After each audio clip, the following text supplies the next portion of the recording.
Hello दोस्तों। आज हम मैथ के प्रश्नों को हल करेंगे और दोस्तों इन प्रश्नों के अभ्यास के माध्यम से आप अपनी किसी भी परीक्षा की तैयारी को बेहतर कर सकते हो। आइए दोस्तों शुरू करते हैं आज का पहला प्रश्न। दोस्तों यहाँ पर प्रश्न में दिया गया है कि 66 वस्तुओं को बेचने पर एक व्यक्ति को 11 वस्तुओं के विक्रय मूल्य के बराबर हानि होती है। हानि प्रतिशत ज्ञात करें।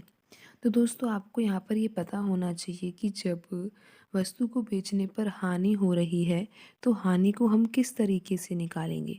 दोस्तों हानि निकालने का सूत्र होगा क्रय मूल्य माइनस विक्रय मूल्य। और दोस्तों लाभ का सूत्र क्या होता है। लाभ का सूत्र होता है दोस्तों विक्रय मूल्य माइनस क्रय मूल्य। दोस्तों ये सूत्र इस तरीके से क्यों लिखा गया है, क्योंकि दोस्तों आपको पता होना चाहिए कि अगर हानि हो रही है तो उस स्थिति में क्रय मूल्य ज़्यादा होगा और विक्रय मूल्य कम है। विक्रय मूल्य कम है तभी तो दोस्तों यहाँ पे हानि होगी हमें। और दोस्तों लाभ लाभ कब होगा, जब विक्रय मूल्य ज़्यादा होगा और क्रय मूल्य कम होगा। तो दोस्तों यहाँ पर हमें प्रश्न में हानि प्रतिशत निकालना है, यानी कि हानि निकालनी है। तो दोस्तों हम यहाँ पर ये वाला सूत्र काम में लेंगे। हम क्रय मूल्य में से विक्रय मूल्य को घटाएंगे और बराबर हमारा आंसर आएगा हानि के। तो दोस्तों यहाँ पर 66 वस्तुओं को बेचने पर एक व्यक्ति को 11 वस्तुओं के विक्रय मूल्य के बराबर हानि होती है। दोस्तों यहाँ पर आपको लिखना होगा 66 गुणा CP। दोस्तों 66 वस्तुओं को बेचने पर, दोस्तों यहाँ पर CP का मतलब क्या है। CP का मतलब है क्रय मूल्य।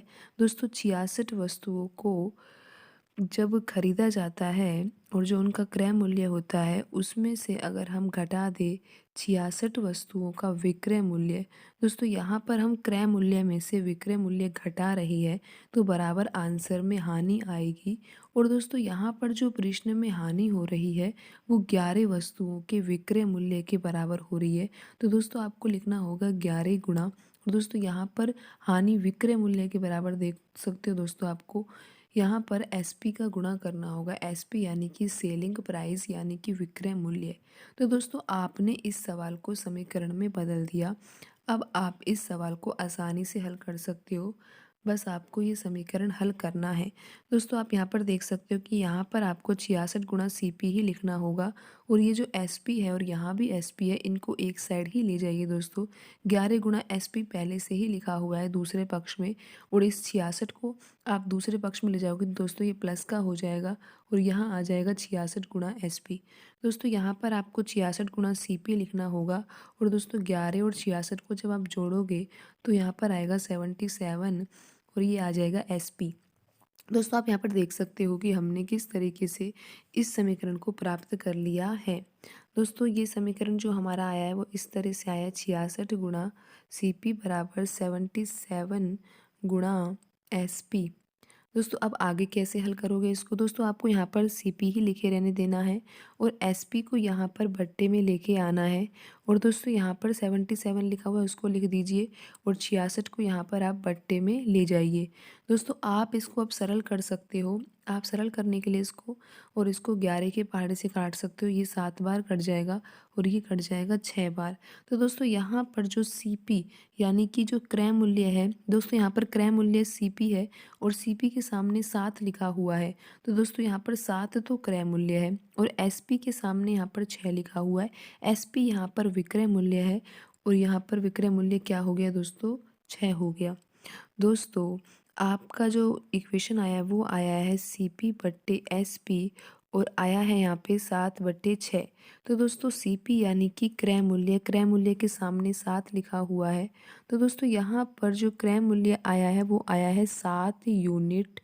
और दोस्तों विक्रय मूल्य कितना है, यहाँ पे विक्रय मूल्य है दोस्तों 6 यूनिट के बराबर है। दोस्तों आप यहाँ पर देख सकते हो कि क्रय मूल्य ज़्यादा है और विक्रय मूल्य कम है। तो दोस्तों इस स्थिति में हमें क्या हुई है, हानि हुई है दोस्तों वस्तु को बेचने पर। दोस्तों कितनी हानि हुई है, 1 यूनिट की हानि हुई है, क्योंकि आप देख सकते हो 7 और 6 में 1 का अंतर है। दोस्तों आपको प्रश्न में हानि प्रतिशत निकालना है तो आपको ये पता होना चाहिए कि हानि प्रतिशत निकालने के लिए हमें हानि की आवश्यकता होगी और क्रय मूल्य की आवश्यकता होगी। और दोस्तों हानि प्रतिशत का सूत्र क्या होता है आपको पता होगा दोस्तों। हानि प्रतिशत निकालने के लिए आपको ऊपर यहाँ पर हानि लिखना होगा और दोस्तों बट्टे में आपको क्रय मूल्य लिखना होगा, क्योंकि हानि और लाभ को हम क्रय मूल्य के आधार पर ही पता लगाते हैं। और दोस्तों मल्टीप्लाई आपको 100 से करना होगा। 100 से मल्टीप्लाई इसीलिए ही किया जा रहा है क्योंकि आंसर हमें प्रतिशत में निकालना है। दोस्तों हानि 1 यूनिट है और क्रय मूल्य है 7 यूनिट। मल्टीप्लाई करना होगा 100 से। और दोस्तों आप अब इस कैलकुलेशन को हल कर सकते हो और आपका आंसर आ जाएगा प्रतिशत में। दोस्तों यहाँ पर इस तरह से लिखा हुआ है 1/7 और मल्टीप्लाई 100 से। तो दोस्तों 1 का गुणा जब आप 100 से करोगे तो 100 आ जाएगा और बट्टे में 7 है। तो दोस्तों आपको अब यहाँ पर क्या करना है, 100 में 7 का भाग देना है। ये एक बार जाएगा दोस्तों। यहाँ पर आप इसको आगे भाग दे सकते हो दोस्तों। तो यहाँ पर आपका शेषफल 2 बच रहा है और दोस्तों भागफल 14 है। इसको मिश्रित भिन्न के रूप में कैसे लिखेंगे दोस्तों, आपको 14 लिखना होगा सबसे पहले, जो कि भागफल है। फिर दोस्तों जो ये शेषफल है इसको आप यहाँ पर ऊपर लिखोगे और बट्टा लगा के दोस्तों जिसका आप भाग दे रहे हो जिस संख्या का, उसको यहाँ पर नीचे लिखोगे। तो आपका आंसर आएगा 14 सही 2/7। और दोस्तों ये आंसर आपका प्रतिशत में आएगा।